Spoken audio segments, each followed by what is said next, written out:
como me había encaminado hacia el mal tan fuertemente y había hecho cosas muy malas, inclusive hasta pactos con el mal, yo sabía espiritualmente que eso tenía unas consecuencias y yo pensé que esas consecuencias no se podían revertir. Realmente esa crisis se convirtió en una crisis y en un rechazo completo a las cosas de Dios. Yo sentía que me había dejado completamente solo. Hicimos un rosario y ese día se reunieron y hicieron una oración por mí.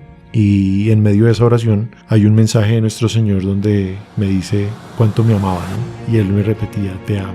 Y yo, no, tú no me amas porque yo he vivido en esta vida cosas terribles y tú nunca me has acompañado. Y Él me decía, yo he estado siempre al lado tuyo. Tuve que bajar hasta el mismo infierno para salvarte, pero tú no te dabas cuenta que yo era el que te cargaba.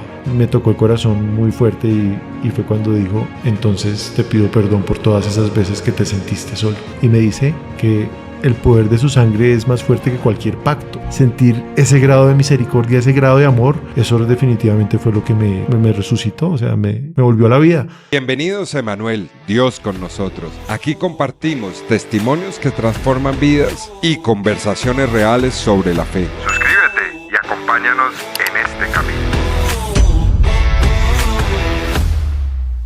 Hola a todos, bienvenidos a este nuevo episodio de Emanuel. Emanuel, yo les he dicho, significa Dios con nosotros bíblicamente, y este episodio, al igual que el de María Camila, si no lo han visto se los recomiendo, nos va a probar una vez más que Dios siempre está con nosotros y que quizás somos nosotros los que no nos cuesta dar una vuelta y volver a verlo. Entonces le damos una gran bienvenida a Juan Carlos. Juan Carlos, bienvenido a este espacio de Emanuel que buscamos dar un poco testimonio del amor de Dios y lo que ha hecho Dios en nuestras vidas. Bienvenido. Muchas gracias, Alejandro. Muy contento de estar aquí. Gracias por la invitación. Muchas gracias a ti por venir. Bueno, Juan, contanos un poquito de tu vida. Bueno, básicamente, estudié ingeniería electrónica. Tengo una familia grande. Somos 4 niños en la familia. Tengo un perro grandote y bueno, soy emprendedor, llevo varios años emprendiendo y bueno, trato de combinar mi vida entre el trabajo, en ponerme al servicio de Dios, de la familia y bueno, hoy me tiene aquí, esperemos que sea para la gloria de Dios y que todo lo que ha acontecido en mi vida pues sea como un granito de arena o una semillita para las personas que lo puedan escuchar y que lo necesitan. Sí, seguro tu historia de vida, algo conozco, no sé mucho la verdad, pero sé que tu historia de vida va a tocar hoy muchos corazones, ¿no? Entonces, tu historia, ¿no? Digamos, esta historia de encuentro final con Jesús, con esta relación con Dios, arranca desde muy pequeño, ¿no? En un hogar. Contanos un poquito, como a los 7, 8 años. Sí, bueno, yo crezco, mi mamá es una mamá soltera, discapacitada, ella es una persona no oyente. Crezco entonces yo en una familia rodeado de tíos.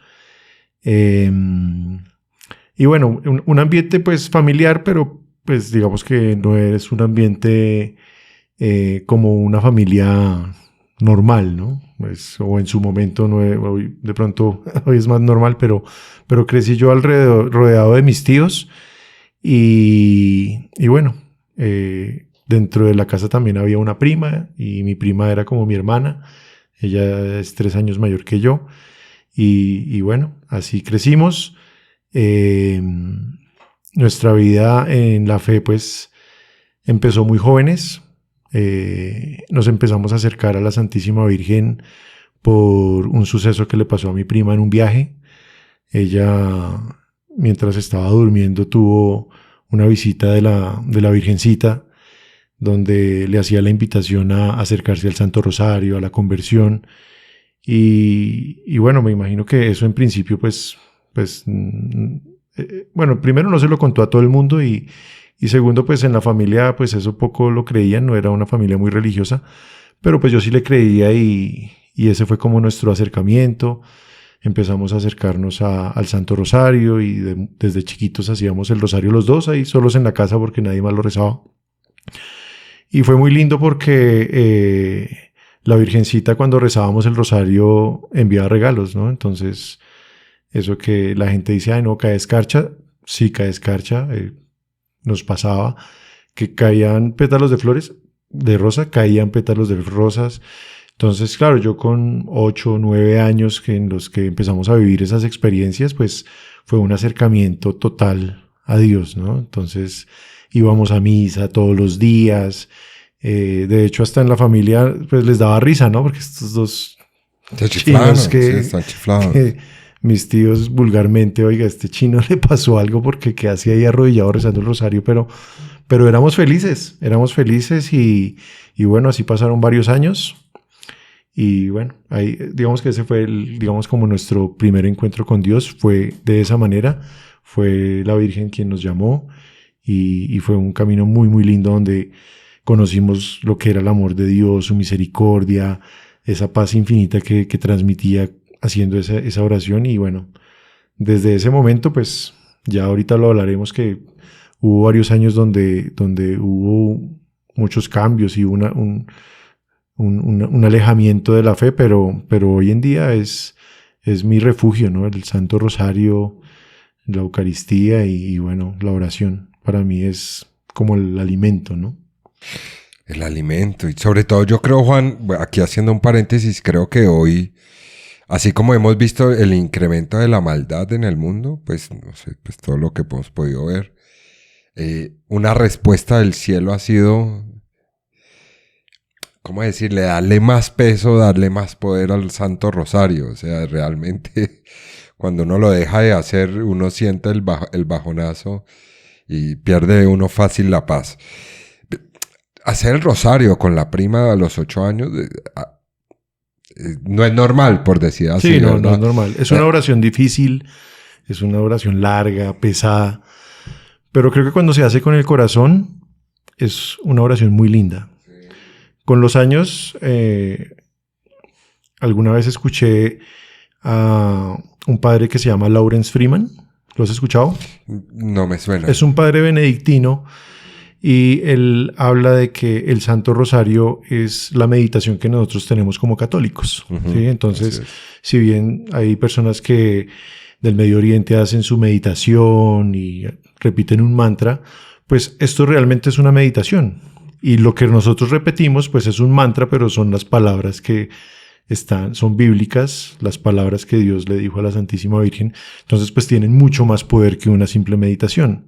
Y lo que busca la meditación, básicamente, y lo que se busca con el Santo Rosario es poder silenciar la mente. La mente es la loca de la casa.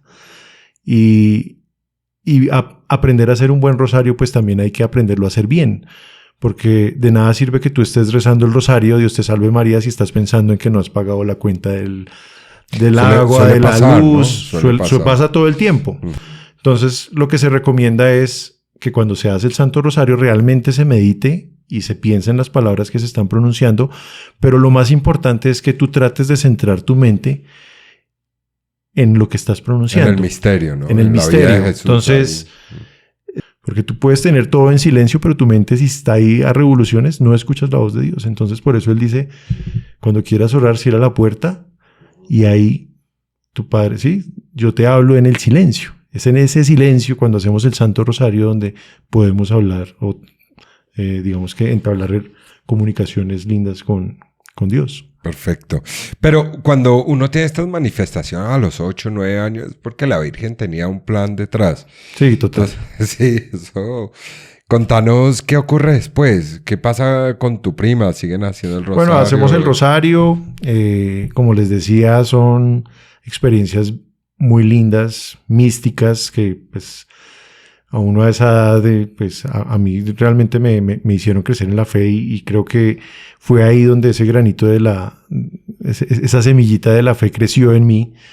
Y bueno, yo vivía encantado. Fueron varios años, pasaron unos 3, 4 años cuando mi prima se va de la casa, se muda pues para otro lado y por un inconveniente que hubo ahí no hubo un buen tiempo que no tuvimos contacto y ahí fue donde realmente empieza la prueba. Una prueba pues que solo Dios sabe por qué pasan las pruebas. A veces uno en su momento piensa que todo es malo, pero todo tiene un propósito para Dios, todo, lo bueno, lo malo. Y este era el propósito de Él, ¿no? Porque cuando yo intento seguir con mis oraciones, cuando sigo rezando el rosario, pues resulta que eso que tan lindo que me pasaba con ella, pues a mí no me pasaba solo. Entonces, a mí no me caía escarcha, a mí no me caían pétalos de rosas, a mí no me olía incienso. Entonces yo decía, ¿pero por qué? ¿Por qué a mí no? ¿Será que tú no me quieres, Señor? ¿Será que estoy haciendo mal? Entonces, entre más me esforzaba, pues como que más frustración llegaba a mi vida, ¿no? Porque yo me esforzaba y yo iba a misa, pero todo lo hacía con un interés. Entonces, ahí es cuando de pronto la fe de las personas, cuando tienen una motivación o un interés, no es una fe sana, ¿no? Porque mi motivación era eso, seguir viviendo esas experiencias. Las emociones. Devociones o todo eso. Emociones. Pero realmente o seguramente la fe que estaba viviendo, lo que estaba buscando era como eso extraordinario, pero no estaba buscando lo que Dios quería, que era la transformación interior. Entonces, para mí fue muy difícil en ese momento, de manera que se me fue enfriando la fe. Entró en esa etapa de adolescencia, en un ambiente donde mis tíos pues eran consumidores de alcohol frecuentes. Entonces, en esa época, en los años 80, pues era muy común el consumo de alcohol en menores de edad. Entonces, a los 12 años empieza a consumir alcohol, empieza uno a aprender a fumar el cigarrillo y empieza uno a vivir la vida, cosas que uno no debió haber vivido en ese momento, ¿no? Y ahí empieza a enfriarse muchísimo la fe. Empiezo yo a cuestionarme porque antes me pasaban unas cosas y ahora no, entonces seguramente Dios no me quiere y entonces me dejó solo. Y con la crisis de la adolescencia, pues realmente esa crisis se convirtió en una crisis y en un rechazo completo a las cosas de Dios. Ya no quería nada con Dios. Yo tenía imágenes de todas las advocaciones de la Virgen, poco a poco las fui quitando. Y al final fue tanto el rechazo hacia las cosas de Dios que terminé botando, quemando las imágenes porque no querían saber nada de Dios, porque había entrado en un conflicto espiritual muy fuerte. O sea, sentías que sí, que te había dejado solo un poco. Yo sentía, ¿no?, que me había dejado completamente solo. Y pues estaba solo, ¿no? Pues tenía algunos tíos alrededor mío, pero pues yo me sentía completamente solo. Y así pasaron muchos años y esa soledad hizo que cada vez me entristeciera y las ganas de vivir se fueran perdiendo, ¿no? Entonces, pues ya veremos cómo este testimonio es cómo Dios puede reconstruir una vida en la que tú no le hayas sentido a la vida, donde te sientes triste, donde te sientes decepcionado, donde sientes que no hay salida, donde Dios puede transformar eso de una manera increíble, ¿no? Sí, es una bola de nieve también, ¿no? Entonces cada vez más claro, encerrado en el cuarto y va rumiando esa idea.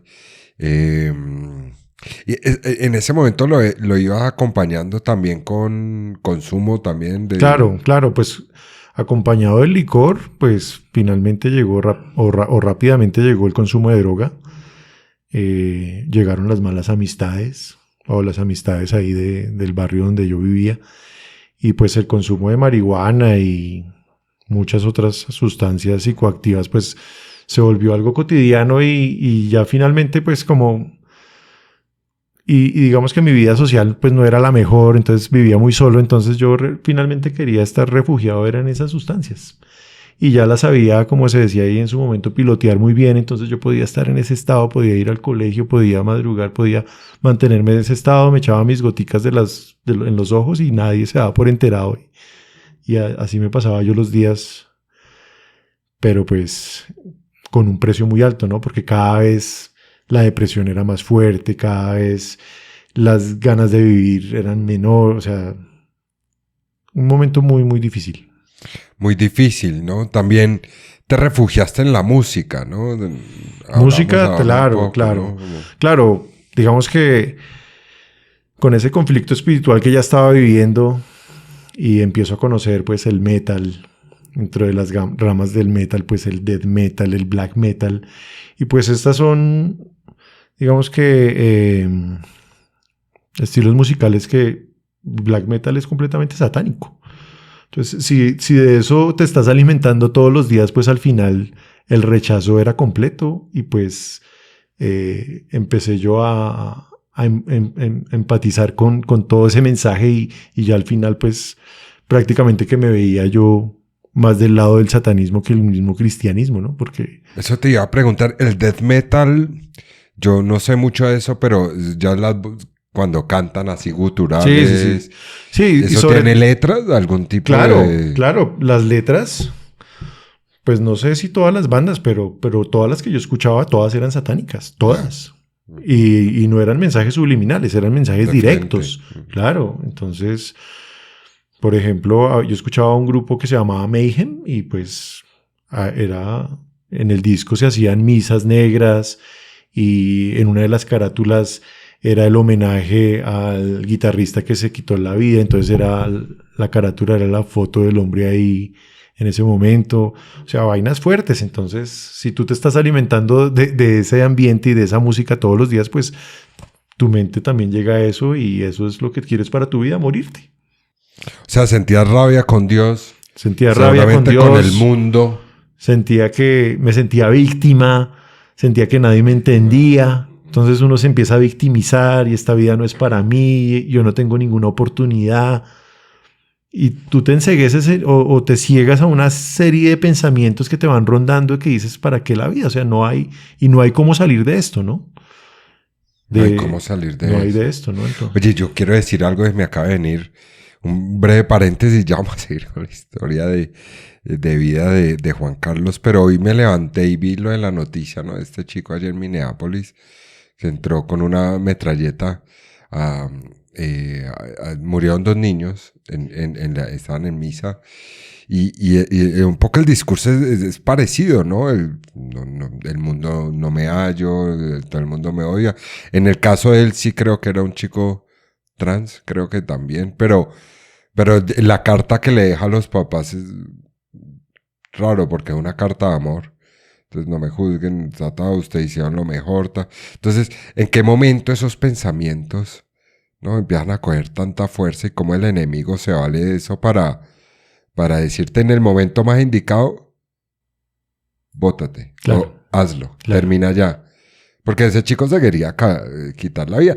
Y sabes que en las fotos que son muy dolorosas, Juan, los cartuchos, pues las balas, todo lo que usaba, tenía mensajes en contra de Dios. Inclusive hay una foto que muestra el rostro de Jesús que como de polígono, ¿no? Como algo así. Sí. Entonces yo me quedaba pensando ahora que hablabas eso un poco también esta mañana. Decía, ¿hasta qué punto... sí, una herida de niñez que marcan tantas cosas, puede crecer tanto para tener porque definitivamente lo que hizo de chico hoy estaba liderado me da pesar también un poco, pues como que se pierda, bueno, el alma así. Entonces tú entras en el tema de esta música negativa. Sigues con el consumo seguramente. Mucho consumo de drogas, sí. Exacto. Entonces eso es una bomba. Una bola de nieve, ¿no? O sea, tú ya estás en las manos del mal. O sea, tienes tu tiempo contado. Nada de eso termina bien, ¿no? Cuando tú entras en depresión, cuando tienes un pensamiento rondando tu cabeza de muerte todos los días, cuando te sientes víctima, cuando sientes que Dios es el que tiene la culpa de tu mala suerte, de la vida que estás viviendo, pues ahí no hay ningún futuro. Ahí lo que está buscando el mal es que termines con tu vida lo antes posible. Y uno empieza a pensar en esos momentos, en qué momento lo voy a hacer, y empiezas a analizar, ¿será que lo hago así? ¿Será que lo...? Y ese es, digamos que, un común denominador de todas las personas que se suicidan, ¿no? Empiezan a planearlo, Pero es el mal ahí, en tus pensamientos, nublando tu mente, ¿no? Tu realidad, porque realmente la realidad que tú estás percibiendo en ese momento no es la verdadera realidad. Y para Dios no hay nada imposible, ¿no? Y creo que el tema de la música también suma, ¿no? Muchísimo. Pucha, todo como un ambiente negativo, agresivo, rabia, ¿no? Como que te súper agresivo. Esa claro, rabia. Eso es pura rabia, eso es puro odio. Odio. Bueno, Juan, ¿y qué ocurre? Entonces, ¿tienes un momento de crisis o algo? Sí, tengo un momento de crisis porque como te comentaba ahorita que charlamos un ratico, hay un momento donde mi sensibilidad espiritual empieza a percibir cosas que no eran normales. Entonces empiezo a percibir ruidos, empiezo a percibir presencias, empiezo a percibir cosas extrañas que empiezan a pasar en mi vida. Me golpeaban la puerta, a veces sentía como si me arañaran, o sea, sentía que algo malo espiritualmente estaba pasando y obviamente yo conocía las cosas de Dios porque yo caminé de la mano de Dios muchos años, entonces yo sabía que eso era el mal. Pero como me había encaminado hacia el mal tan fuertemente y había hecho cosas muy malas y había hecho inclusive hasta pactos con el mal por del mismo odio y del mismo rechazo que tenía hacia Dios, entonces yo sabía espiritualmente que eso tenía unas consecuencias y yo pensé que esas consecuencias no se podían revertir, entonces para mí mi vida ya estaba sentenciada. Como Judas también, ¿no? Tal cual. No hay reversa. Yo sentí que eso ya no tenía reversa, ya sentía que mi vida iba a terminar mal, entonces... Pero cuando me empiezan a suceder todas estas cosas, me empieza a dar mucho miedo, porque eran presencias que realmente me asustaban. Entonces, una cosa era escuchar el metal y yo ahí como con esa euforia y no sé qué, y otra cosa es que tú estés sin escuchar nada y empiezas a escuchar cosas y tú dices... Miércoles, aquí está pasando algo raro. Está pasando algo y este man quiere que yo me muera. Y si yo me muero, yo sí sabía que si uno se muere en ese estado, pues, y más con lo que yo te digo que había hecho ese tipo de pactos y demás, pues yo sabía que lo que me esperaba no era nada bueno. Entonces, como que, y eso se me agudizaba cuando consumía droga. Entonces, consumía droga y se me entraba ese pensamiento de muerte y empezaba a sentir esas presencias y entraba en pánico y a veces me quedaba hasta inmóvil del pánico, que la manera como podía mermar un poquito ese sentimiento y ese temor era sin consumir droga o no tanta droga. A uno no se le ocurre en ese momento, Juan, mirar al cielo y decir, sálvame, porque uno ya dice, ya perdí el año. No, ahí no podía, yo no hacía eso porque yo decía, ¿con qué cara? ¿Con qué cara? No, yo ya perdí el año. ¿No? Yo con qué cara después de haberle escupido en la cara a nuestro Señor cuántas veces, de haberlo insultado, o sea, lo peor, yo decía, ¿con qué cara? O sea, no puedo hacerlo. Pero la manera en que Dios empezó a tocar mi vida, yo creo que fue con ese temor que me empecé a sentir cuando consumía, entonces empecé a mermar un poquito el consumo y de cierta manera la sobriedad hizo que yo me alejara un poquito de ese camino tan oscuro en el que me encontraba, porque cuando tú estás ya sobrio, la sobriedad es un don de Dios, pues tú empiezas a pensar y empiezas a ver las cosas de manera diferente, ¿no? Entonces, ya cuando yo estaba sobrio, yo decía, bueno, pues yo sí hice cosas malas, pero Dios es bueno. Entonces ahí ya me empezaba a cuestionar. Yo decía, sí, ¿será que...? Pero cuando tú estás mal y cuando estás bajo el efecto de la droga y cuando estás escuchando esa música y cuando... Pues no hay opción. Pero cuando tú estás sobrio sí empiezas a analizar las cosas. Entonces yo decía... Pues no puedo ir a pedirle cacao al hombre porque no tengo cara para ir a pedirle cacao. Pero pues yo mejor me mantengo al margen de estas cosas porque estas cosas ya las empecé a conocer y me dan mucho miedo. Entonces empecé a estar ahí como en un término medio y ahí caminé unos buenos años sin inclinarme hacia ninguno de los dos bandos. Pero bajó un poco la música, claro, el consumo, ¿no? Claro, total. Me tocó dejarla de lado porque así yo sentía como más tranquilidad, entonces... Pero una iglesia no, ni por el verdad. No. No había chance ni de pisarla. No había chance ni de pisarla. Ahora mencionabas, Juan, que en algún momento, bueno, en esta dinámica tan peligrosa, ¿no? De esta soledad, de este cuarto, con todo lo que nos describes, y hacías pacto con él. ¿Qué le pedías en ese momento? ¿Qué le puede uno pedir a él en ese momento? Bobadas, mira. ¿Materiales? Plata. Mujeres. Plata, mujeres, placeres. Es lo único que tú sientes que le puede dar sentido a tu vida. ¿O le pedías felicidad? Quiero que me hagas feliz. No le pedía felicidad. No. tú en ese momento no sabes ni siquiera qué es la felicidad, ¿no? No conoces el amor, no conoces... Piensas que la vida se compone de muchos placeres, entonces tener placeres. Y los placeres, ¿cómo te los puedes conseguir? Con dinero. Entonces uno en ese momento dices, yo quiero es plata. Plata para hacer lo que yo quiera y para poder darme todos los gustos que yo quiera. Y pues también como no la tenía, pues vivía igual de frustrado, ¿no? Entonces Ya. era la frustración total. Claro. Pero ahora que mencionabas, y yo pensaba, pucha, es la gracia, ¿no? También de Dios, porque ¿dónde estaría Juan si eventualmente Dios no interviene o permitiendo que hayan esas manifestaciones que te dan miedo de bajarle un poco a la cosa? No, pues me hubiera quitado la vida. Exacto. Claro, él fue el que me salvó la vida con ese temor. Ajá. Yo creo que como en Job, ¿no? Cuando el libro de Job que dice que el mal va caminando por el mundo y se acerca a la presencia de Dios y dice, oye, ¿te has fijado de tu hijo Job? Y el Señor le dice, pues claro, es un hijo predilecto mío. Y le dice, pues él se comporta así porque lo has bendecido con toda clase de bienes, pero déjalo que déjame tocarlo y verás cómo te maldice en la cara. Entonces, creo que fue el mismo caso, ¿no? El mal queriéndome quitar la vida y de todo. Y el Señor dice, bueno, pues voy a dejar que él sienta un poquito esa tentación y al final el malo siempre termina trabajando para Dios, ¿no? Porque...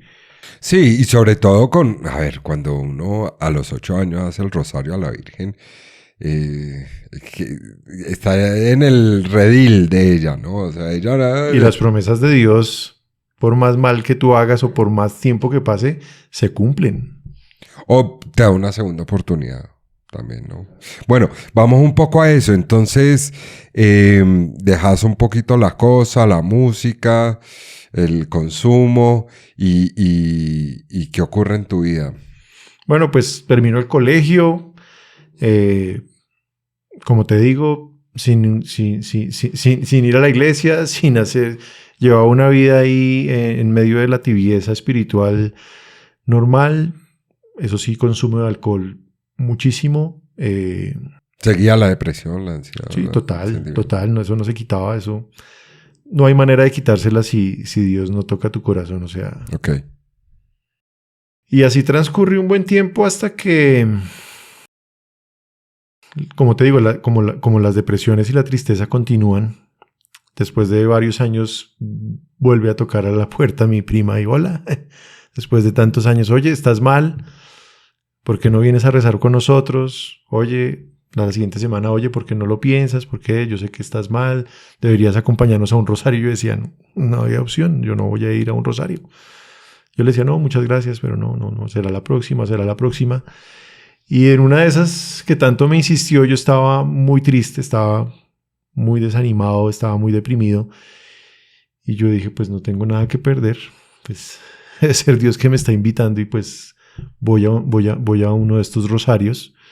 Eran unos rosarios muy lindos que ella tenía. Y se hace un rosario de estos. Yo ya más o menos con unos 19 años. Voy al rosario. Era un rosario de poquitas personas. Y pues mi prima siguió con sus experiencias con la Virgen y ella sí tenía un grupo grandísimo, y ella tenía todo un apostolado grandote y sabía y ella me lo había dicho muchos años que había orado mucho por mí, muchos años, ¿no? Entonces creo que todas esas oraciones Dios las tomó y ese día fue cuando actuó. Hicimos un rosario y ese día se reunieron y hicieron una oración por mí y el Señor ahí en medio de la oración se manifiesta. Y yo siento la presencia de Dios como la sentía cuando tenía 9 años.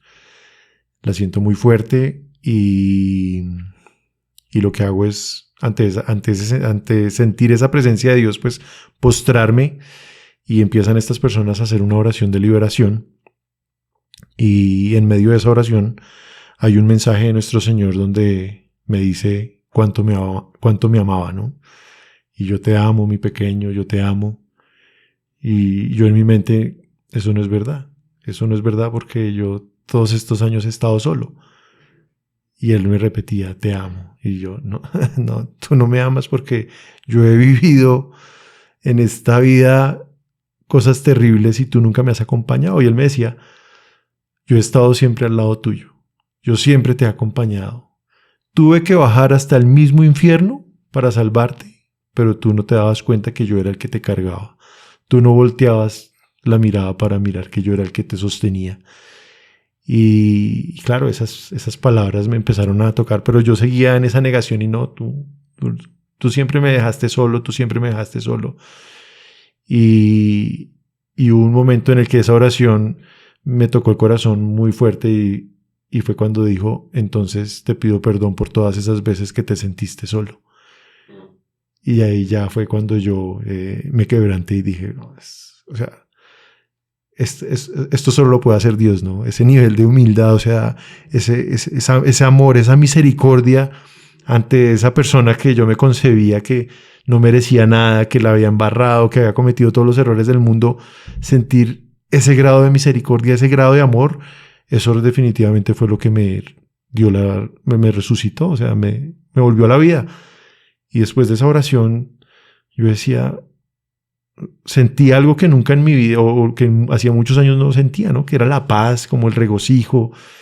Sentía que no pesaba, sentía que me habían quitado miles de kilos de encima y bueno, ese fue, digamos que uno de los grandes momentos de los que pues Dios tocó en mi vida y pues el cambio no fue inmediato, pero pues sí empecé a avanzar de a peldañitos para ir acercándome y perfeccionando, volver a la iglesia, ¿no? Porque yo no había vuelto. No, por la vergüenza. Es muy curioso, ¿no? Lo de la vergüenza, la cueva.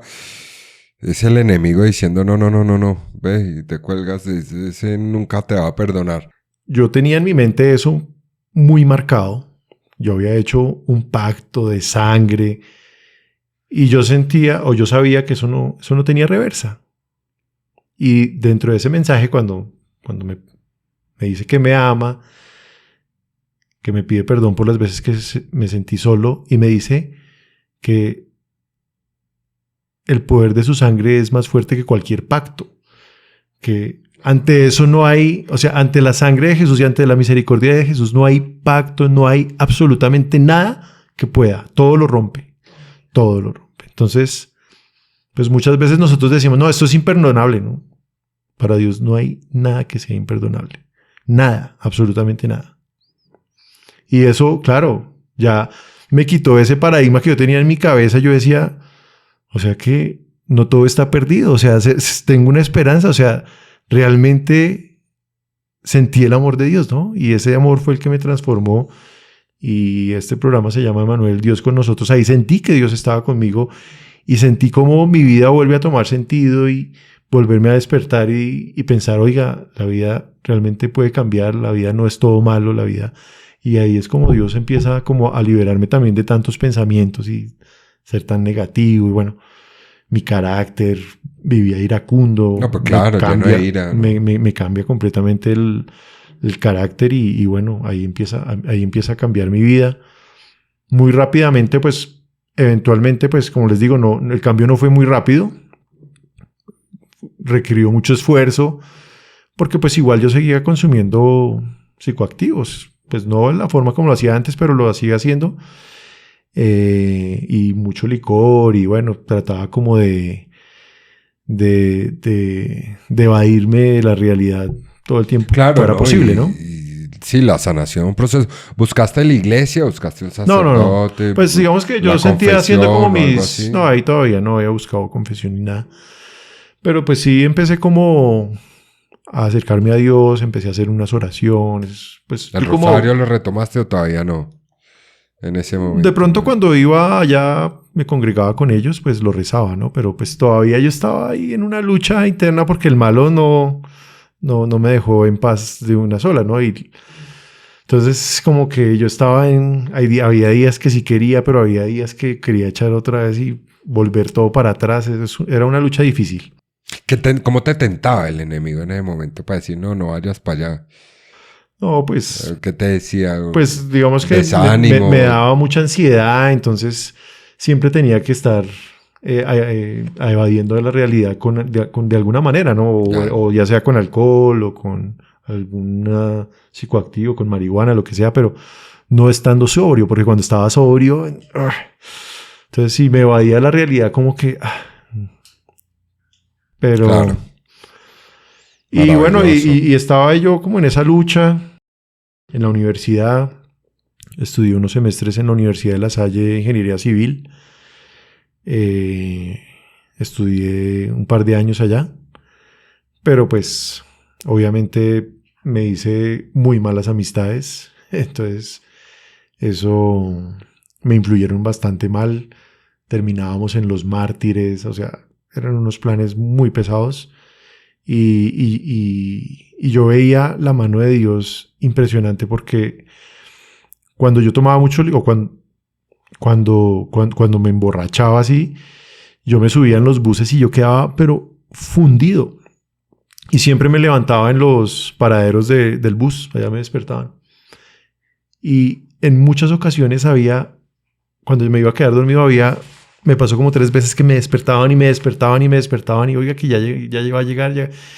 Y yo como que en medio de esa dormido, yo decía, pero ¿quién me despierta? Y me bajaba del bus y veía que, oiga, ¿quién es este que me levantó? Y trataba de caminar y terminaba llegando a mi casa, pero nunca sabía quién era el que me había ayudado a bajar del bus. Entonces ya después fue que yo dije, oiga, pues era Dios salvándome de todas esas situaciones de peligro. Y ya cambio yo de universidad, me voy para la Escuela Colombiana de Ingeniería, ya empiezo a estudiar Ingeniería Electrónica. Y cuando estaba en 4º semestre, estábamos un día en una rumba. Estaba yo en rumba un viernes y había un compañero ahí de la universidad que me dijo, oiga, tengo una fiesta, me voy. Y yo le dije, no, pero ¿cómo así que tiene una fiesta? No me voy a dejar aquí solo. Digo, no, es que tengo una reunión con mis primas. Y pues me tengo que ir. Yo le digo, pues si se va con sus primas, pues lléveme. Pues lléveme, claro, las primas. Y lo convencí, llegamos a donde las primas. Efectivamente, allá pues me puse a bailar con una prima y esa prima a los 4 meses queda embarazada. Y ahí es cuando Dios vuelve y me da un motivo para terminar de transformar mi vida, ¿no? Entonces, ella queda embarazada, ya muy joven, de 18 años, yo con 21. Ella estaba en una situación difícil, sus padres divorciados, su padre consumía mucho licor, entonces a los 18 años ninguna niña quiere quedar embarazada y menos cuando ha sido de un hogar tan fracturado. Y bueno, ante esa noticia, como cosa rara, yo, en vez de sentir rechazo, yo dije como, está embarazada. O sea, no es tan malo. No es tan malo porque si ella tiene un bebé, yo no me voy a sentir solo. Porque yo seguía con ese sentimiento de soledad. Entonces yo decía, no voy a estar solo. Y yo, oye, no vamos a estar solos. Y ella me miraba como, ¿qué diablos? O sea, no. Y no vamos a estar solos. Y bueno, ella estaba muy confundida. Yo ese día tenía un grupo de oración. Ella no estaba, o prácticamente estaba decidida a no seguir adelante. Y yo me fui para el grupo de oración de mi prima. Yo le dije, no, pues esta noche hay grupo de oración. Ella tenía que estudiar esa noche. Y seguramente Dios se tocó el corazón y sintió el deseo de llegar al grupo de oración. Y esa noche llegó ahí al rosario. Ella tenía semanas, o sea, eso no lo sabíamos sino ella y yo. Y estábamos rezando el Santo Rosario. Y cuando culminó el Santo Rosario, hubo una locución de la Virgencita a través de mi prima. Y la Virgencita la llamó. Ven, mi pequeña. Y lo primero que le dice es, no he venido a juzgarte, pero no es bueno que sigas haciendo daño a tu cuerpo ni a tu alma. Y esto que estás viviendo es una bendición, aunque ahorita no lo entiendas. Y si tomas la decisión adecuada, va a ser una bendición muy grande que va a venir para ustedes dos. Ay, después me llamó a mí y me dijo, ven mi pequeño, me dijo, esta es la rosita que Dios ha cortado para ti y tienes que cuidarla y tienes que todos tus esfuerzos para que esta rosita no se marchite. Y se acabó el mensaje y pues para mí fue muy revelador, solo lo entendíamos los dos, para ella también. Después de eso pues obviamente eso que había pasado pues ella nunca lo había vivido y no lo entendía, pero sí sintió el mensaje directo y dijo, ¿qué pasó acá? Es Dios, o sea, y como que le dio la fuerza y dijo, pues listo, pues ya no vamos a estar solos, vamos a continuar con esto. Y yo ese día hice una promesa, le dije, si tomas la decisión correcta, yo juro ante Dios que no vuelvo a consumir droga. Y pues desde ese momento, pues gracias a Dios me ha dado la gracia y la fortaleza de no volver a consumir. Ya por 22 años. ¿Lo cortaste de cero? De cero. Wow. Eso sí no me costó como antes, que te había dicho, no, ese día sí. Porque es que cuando hay una motivación en tu corazón, tú puedes hacer lo que sea. La vida, tú solo necesitas en la vida para lograr un objetivo o tener éxito, lo que sea, una motivación. Si estás desmotivado no logras nada, pero si tú tienes algo que te motive, mira, te da la fuerza para hacer lo que sea, por más difícil o imposible que parezca.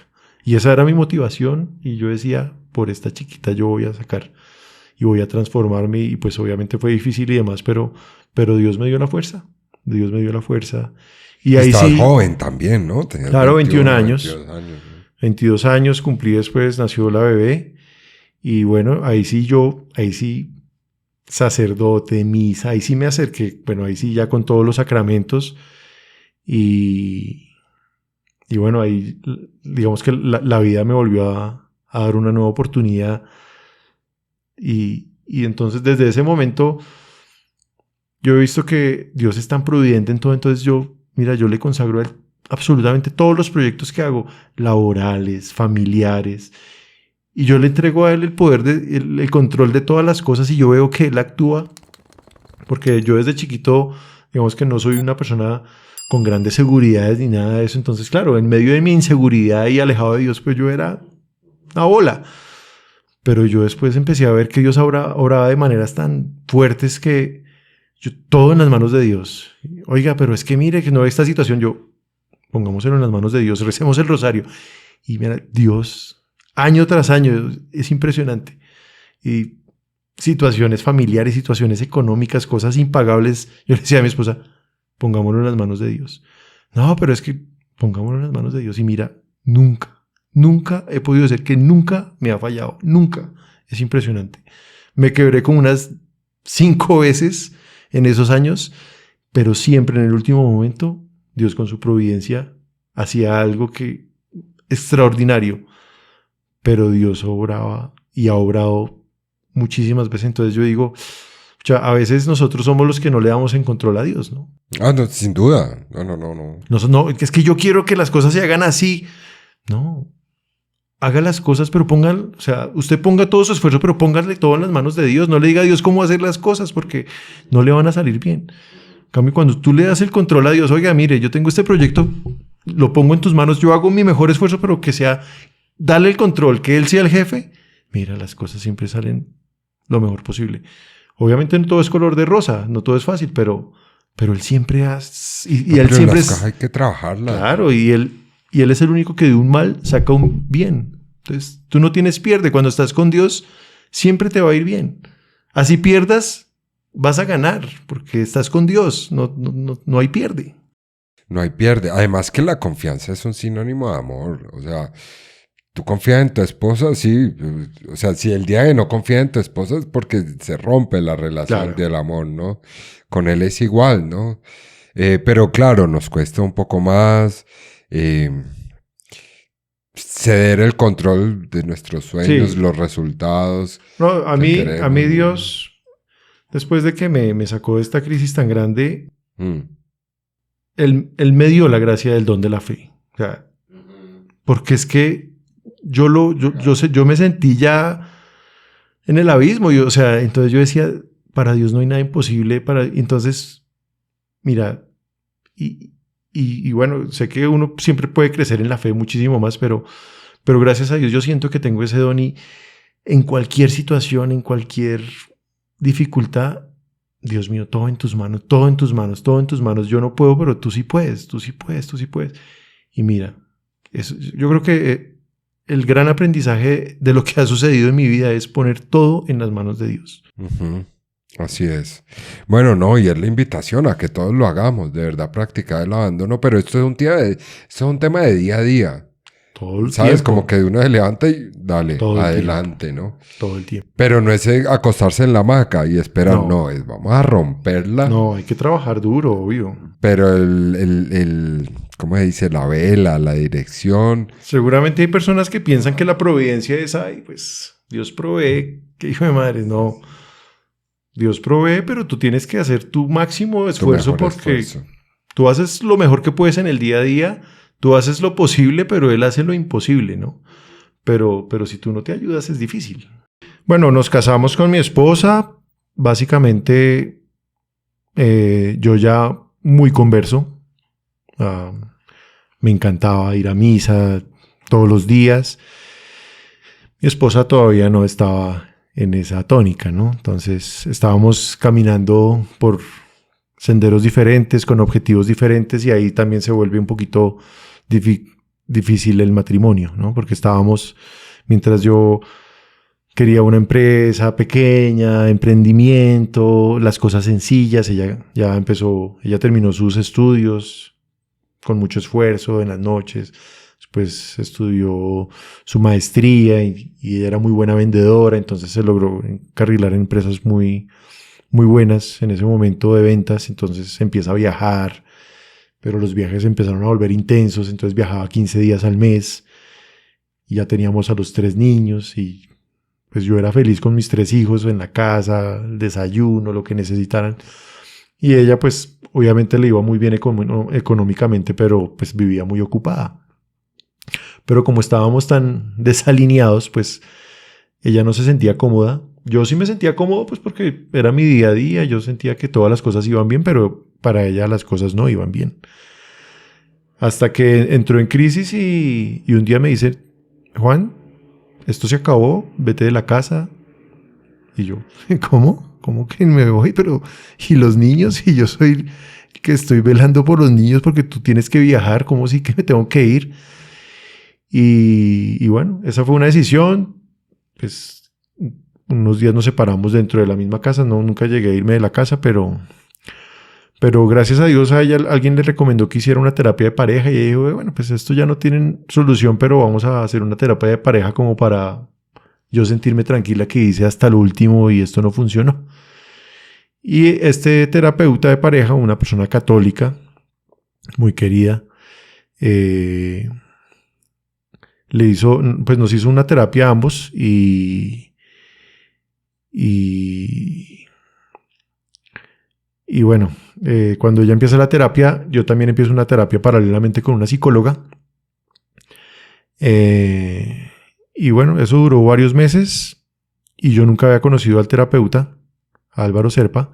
Y cuando ya él pues había escuchado todo el proceso de Luisa y se había dado cuenta pues por todo lo que ella decía que el matrimonio definitivamente no iba más, digo pues si es así de mala la situación pues tiene que separarse, pero yo sí quiero hablar con Juan Carlos pues para conocerlo porque no.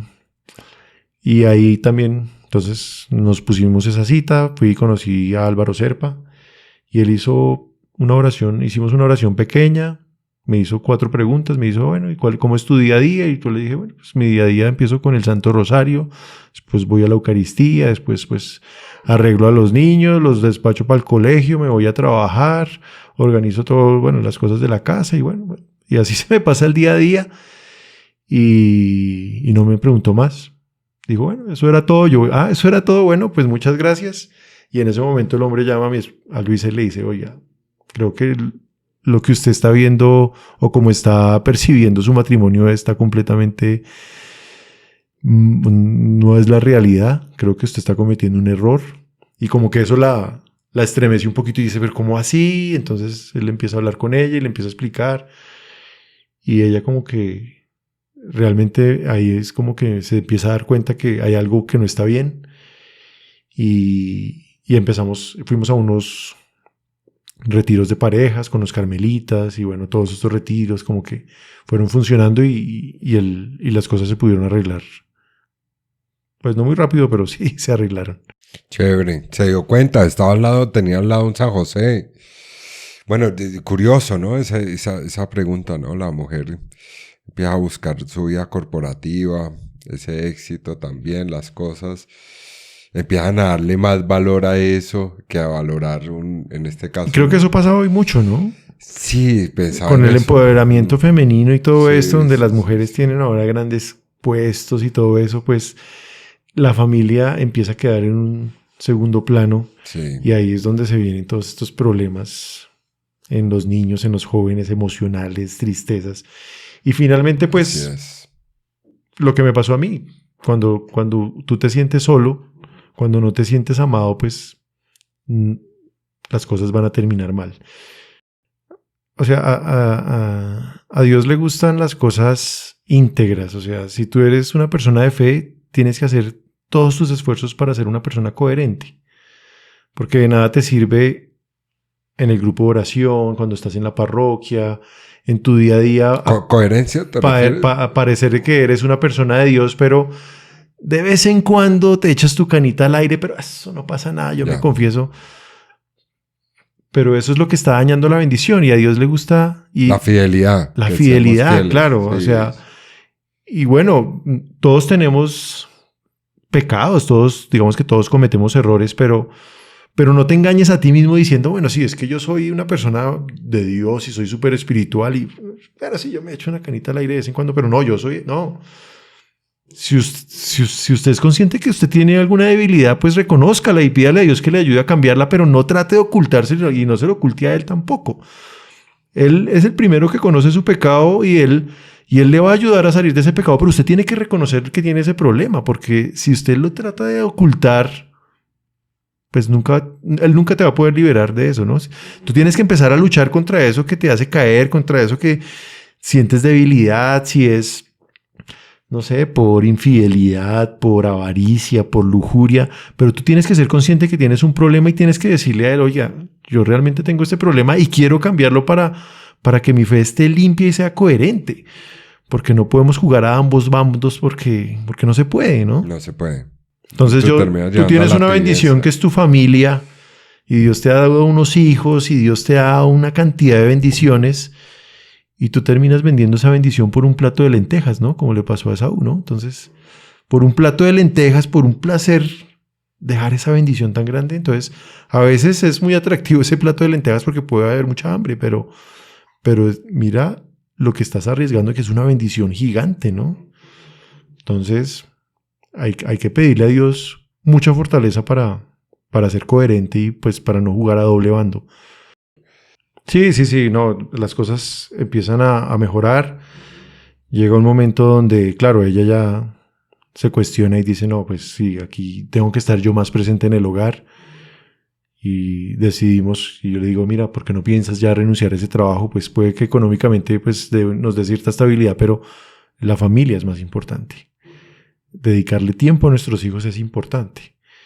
Y ella acepta y le digo, vente a trabajar conmigo.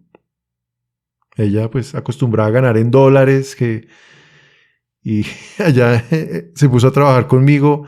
Yo no le podía pagar un sueldo fijo, entonces después de que iba y viajaba por cualquier lado a comprar lo que quiera, a veces tener que decir, oye Juan, me regalas para un tinto, para ella fue muy duro. Claro. Muy difícil, pero mira, en medio de eso que fue tan difícil para ella y yo lo vi, pero vi cómo Dios también fue transformándola, pero impresionante porque, claro, ya no teníamos la empleada todos los días que nos cocinaba, entonces tocó empezar a cocinar, entonces esta mujer aprendió a cocinar, empezó a estar más pendiente de la casa, empezó a estar más pendiente de los niños, o sea, los niños empezaron a sentir que la mamá estaba presente y empezaron a transformarse porque claro, también había problemas con los niños y en sus comportamientos y en sus emociones y todo eso, y esa presencia de la mamá empieza a transformar la vida de ellos y ella se empieza a dar cuenta, oiga, pucha, ¿cuánto mal les hice con esa ausencia de esos poquitos años que no estuve?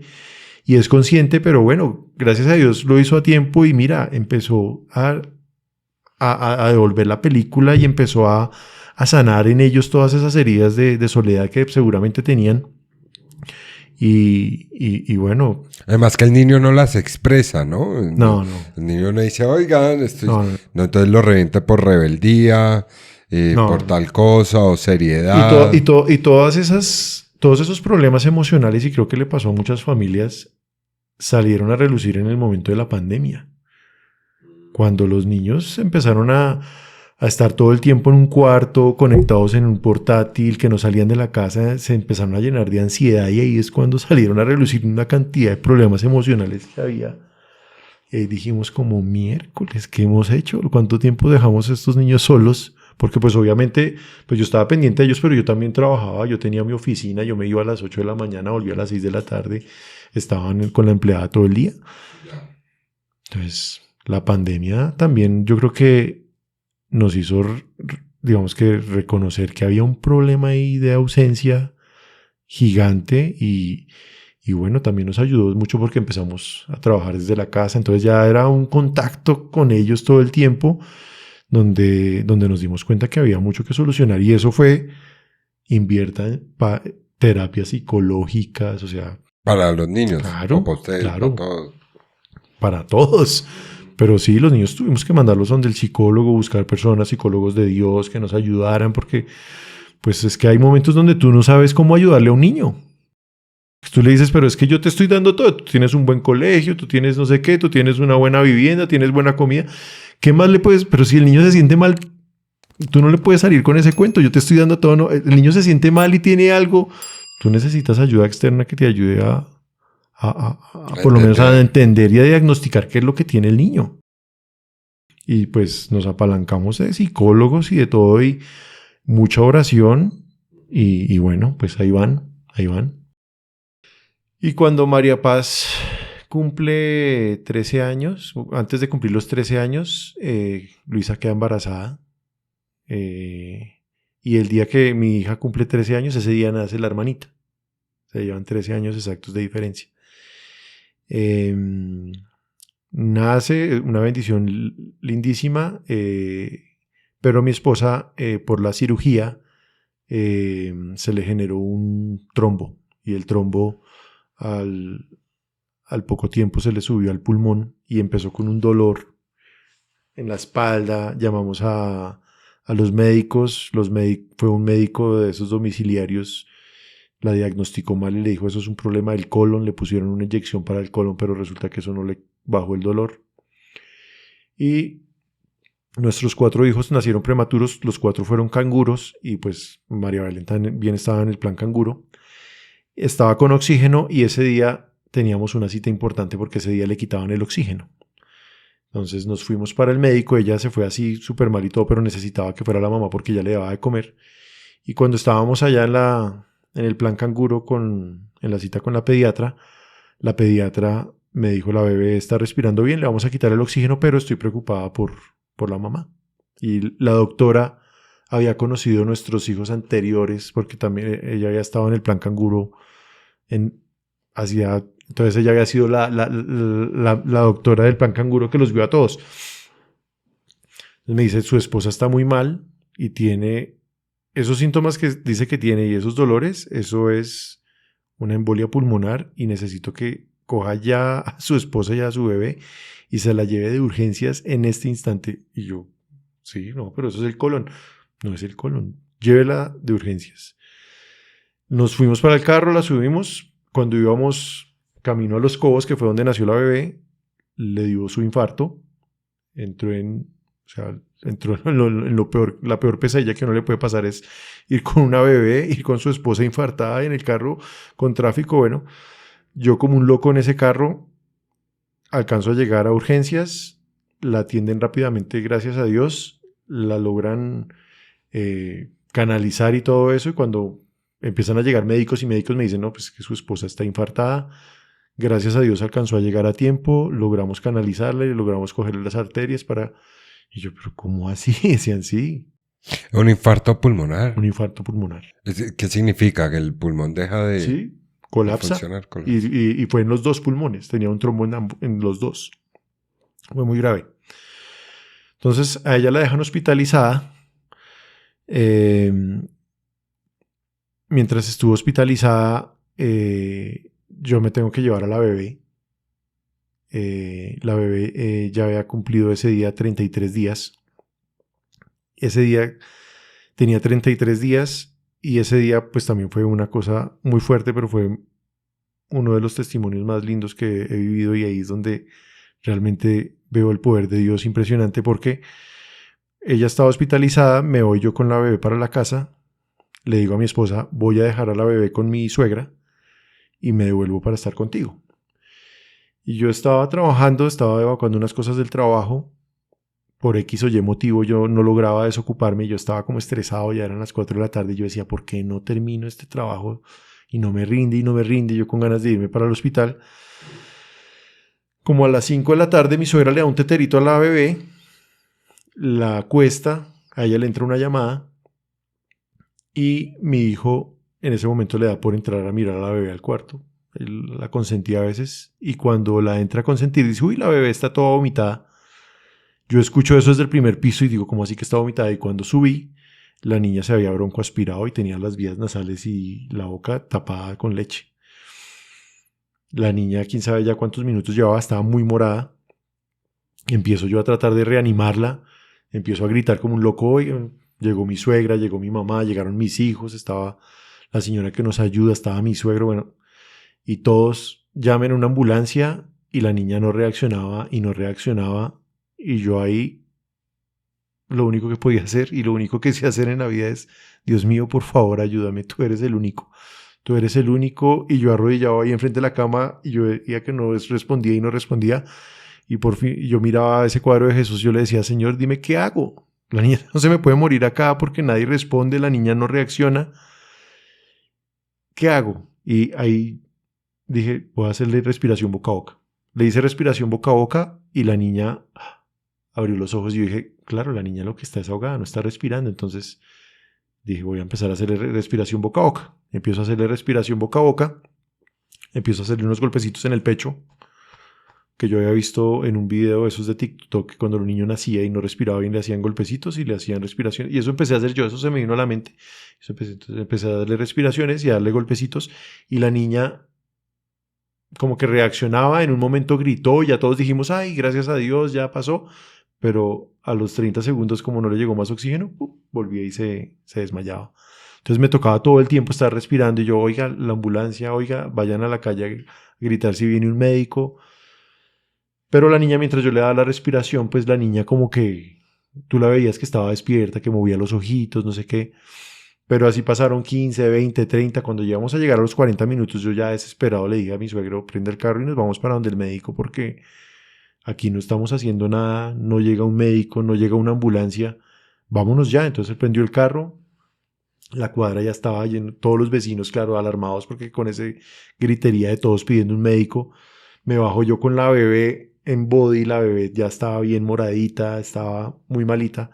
Me subo yo al carro con la bebé y le digo, bueno, vámonos al centro médico.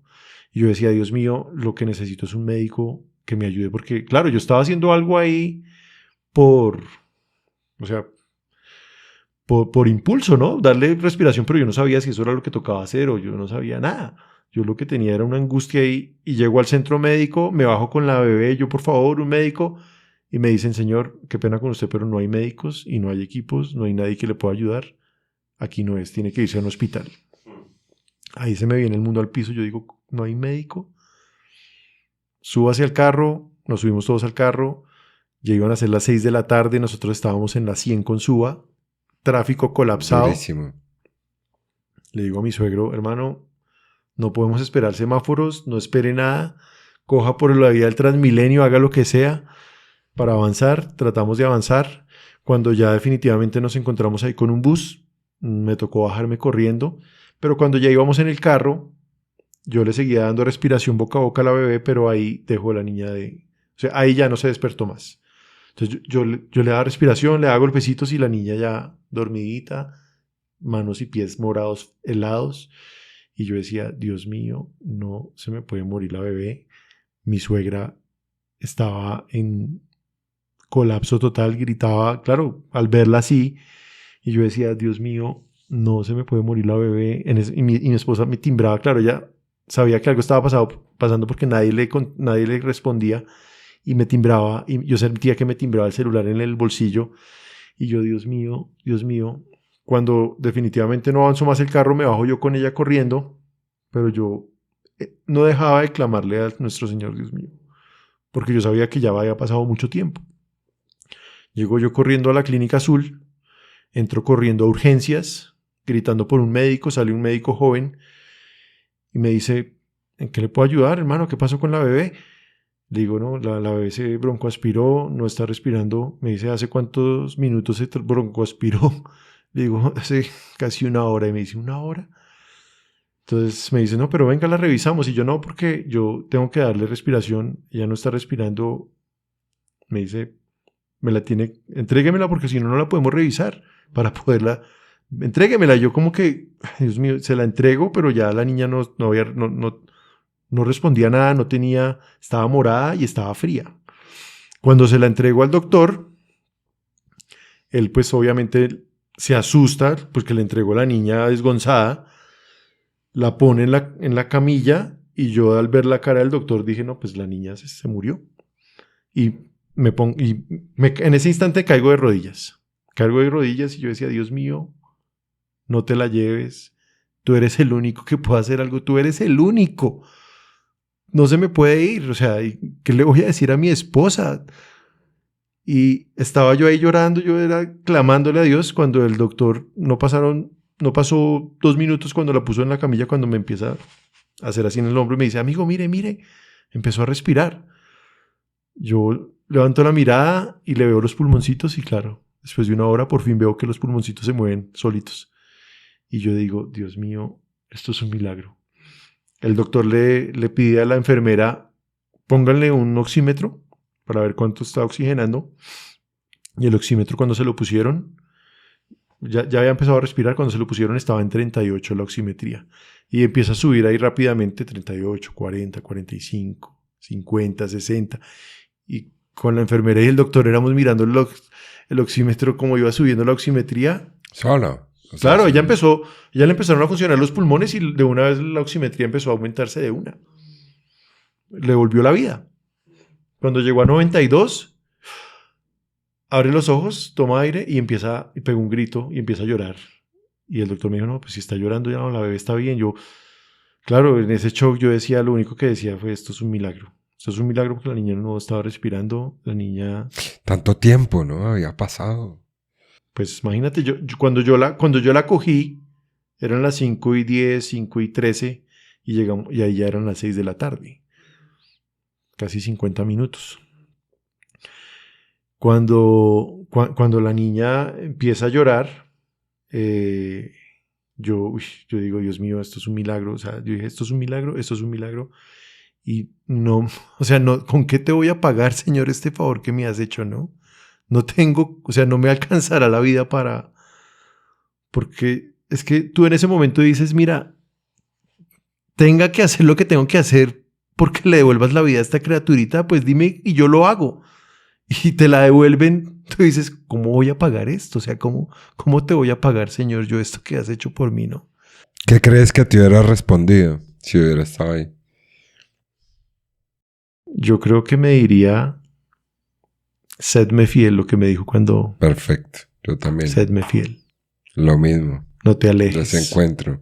No te alejes. Estoy contigo, no dudes. Sedme fiel, yo estoy contigo. Vas a ver cosas grandes. Y yo decía, hay un dicho popular que dice que todo tiene remedio menos la muerte. La muerte también tiene. Yo decía, soy testigo de que la muerte también tiene remedio. Mire, esta niña se me murió. Resucitó. Sí, llegó sin pulso en algún momento, no, ni idea. No, pues es no que sabemos. Imagínate, yo la sentía fría, yo la sentía... No, me muero. Y que te tomen una oximetría y esté en menos de 40. Mira, nadie está vivo con una oximetría de 40. Esa niña resucitó. Gloria a Dios. Y bueno, finalmente le contesté a mi esposa. Oye, mira, no, la niña tuvo un accidente, se broncoaspiró. La pobre casi le da otro infarto allá del susto. No, claro, no. Estaba en el hospital. Ahí como no había atención para bebés, tuvimos que llevarla al hospital donde había nacido, que fue en Cobos.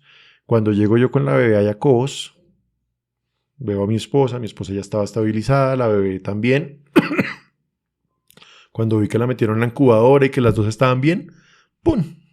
Me caí, las piernas me flaquearon Chao. y chao. Sí, Ya tanta presión no aguantaba. Cuando me levanto, pues obviamente yo lloraba, yo lloraba y lloraba y lloraba. Y mi esposa, ¿pero por qué lloras tanto? Yo, es que no me puedo calmar porque es que lo que viví fue muy fuerte. Tú no te imaginas el susto tan tremendo. De tu esposa y luego lo de tu hija. Claro, pues es que ese día fue... Y bueno, pues después en el hospital hasta me pusieron un psicólogo y todo eso porque pasaban los días y yo seguía llorando. O sea, no lo superaba. Shock. No lo superaba. Estás como en shock o algo así. Claro, fue un trauma. Fue un trauma. Un trauma emocional muy fuerte. Pero lo más bonito, porque yo decía, esto fue un milagro. Y hay gente que no te cree y médicos que no te creen. Y sí, bueno, pues seguro. Pero yo decía, a mí me pueden decir que lo que sea, pero yo estoy seguro que esto es un milagro. Y como a las 11 de la noche mi hija me escribe, papi, ¿cómo estás? ¿Ya estás mejor? No sé qué. Le digo, sí, pues no me he calmado del todo, pero ya, claro, gracias a Dios, pues la bebé ya está bien, tu mamá está bien, ya yo estoy bien desde que ellas estén bien. Me dice, ¿tú fuiste a misa hoy? Le digo, no, hoy no pude ir a misa. Me dice, pues tienes que leer el Evangelio porque es impresionante. Y yo, bueno, mi amor, ahorita lo leo. Hice un par de cositas, abrí el Evangelio ahí desde el celular, Mateo 19. El Evangelio normalmente es un relato, ese día tiene 2 relatos. El de la hemorroísa y el de la resurrección de la hija de Jairo cuando le dice Talita Cumi. Yo dije, Dios ¿Qué mío. más quiere? No, o sea, ahí volví y me puse a llorar. Yo decía, sí, Dios mío, o sea, realmente es un milagro. Realmente me devolviste a las 2 y no sé cómo, o sea, no sé cómo te voy a devolver este favor, ¿no? No. Y pues eso, digamos que en la familia también fue un testimonio muy bonito porque pues mis hijos en la adolescencia, ellos a veces como que cuestionan mucho las cosas de Dios y todo eso, pero claro, mi hija, la adolescente enternecida decía, no, es que pobrecito mi papá, es que le contaba a la mamá, tú lo vieras, mami, mira cómo le pedía a Dios esa fe, o sea, y llorando y decía, uy, no, y después ver cómo Dios la salvó, claro, para ellos fue también un milagro porque cuando yo llegué al hospital y la niña la metieron en la incubadora, yo llamé a mi hijo Matías, o mi hijo me llamó, y me preguntó cómo está la bebé, y le dije, mi amor, está bien. Mentiroso, dime la verdad, ¿qué le pasó a la bebé? La bebé salió de aquí muy mal. Y yo, mi amor, la bebé está bien. No, dime la verdad. No me creía porque es que la niña salió muy mal. Entonces, sí, mi amor, gracias a Dios la bebé fue un milagro, la bebé se salvó. Entonces, claro, para ellos eso fue una manifestación de Dios impresionante y todos esos cuestionamientos que tenían de la fe de verdad que desaparecieron. Okay. Obviamente, pues a veces por su edad los tienen, pero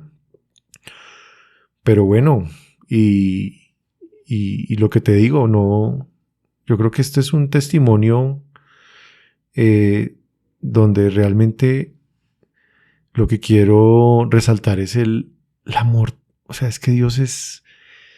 Si cualquier ser humano lograra sentir lo que es el amor de Dios, mira, te transformaría la vida. Por eso es lo más importante, es su misericordia es tan grande, no se escandaliza por nada malo de lo que tú haces.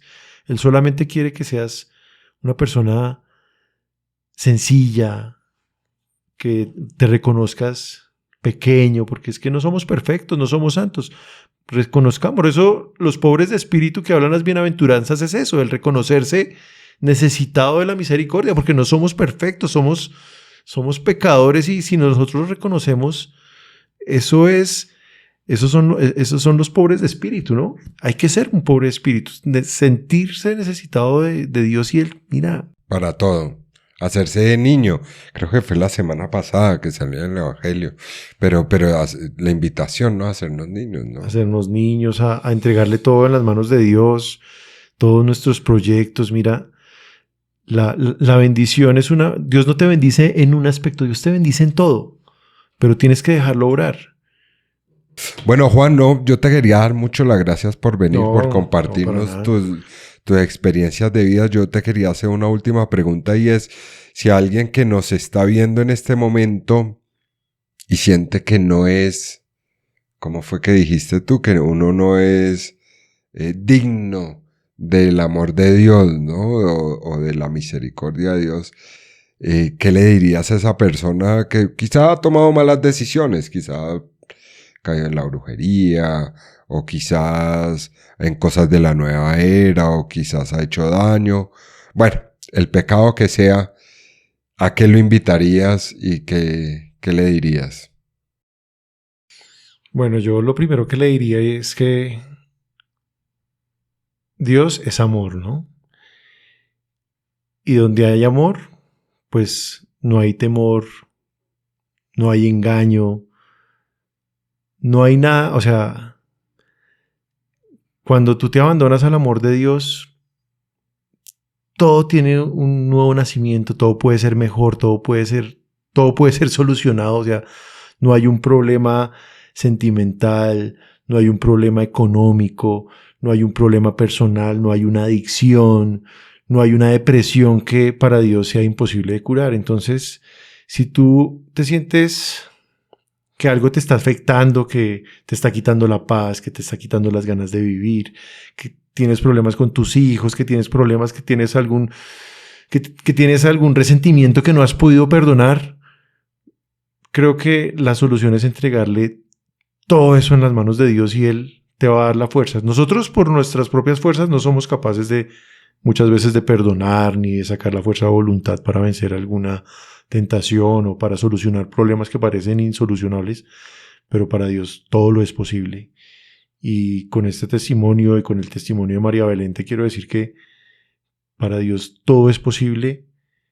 Para Dios hasta la muerte es algo que puede solucionarse, porque para Él no hay muerte, para Él en Él no hay manera de perder. Con Dios siempre vas a ganar, siempre vas por el lado seguro.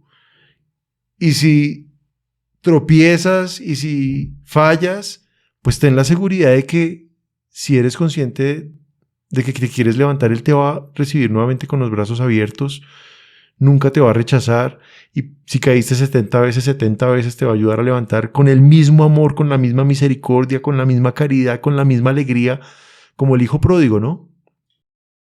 El hijo pródigo que dice, es que yo ya no soy digno, es que yo ya no soy digno de llamarme hijo tuyo, ya no soy digno de ponerme la argolla, yo soy digno, trátame como uno de tus empleados.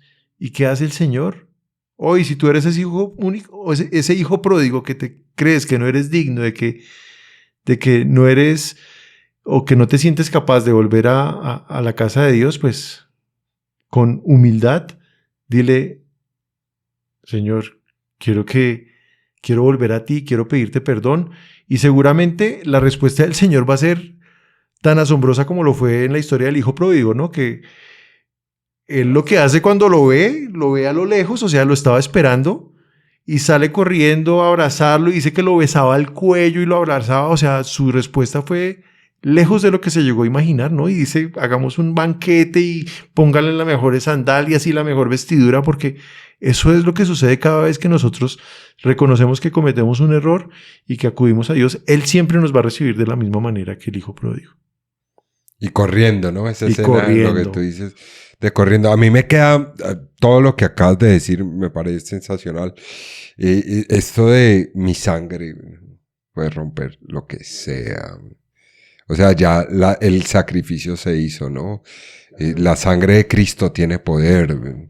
Y si has caído en un pacto, una brujería, lo que sea, que hayas hecho, hayas estado en el lado oscuro. O que te hayan hecho, ¿no? Porque muchas veces hay gente que dice, no, es que a mí me hicieron.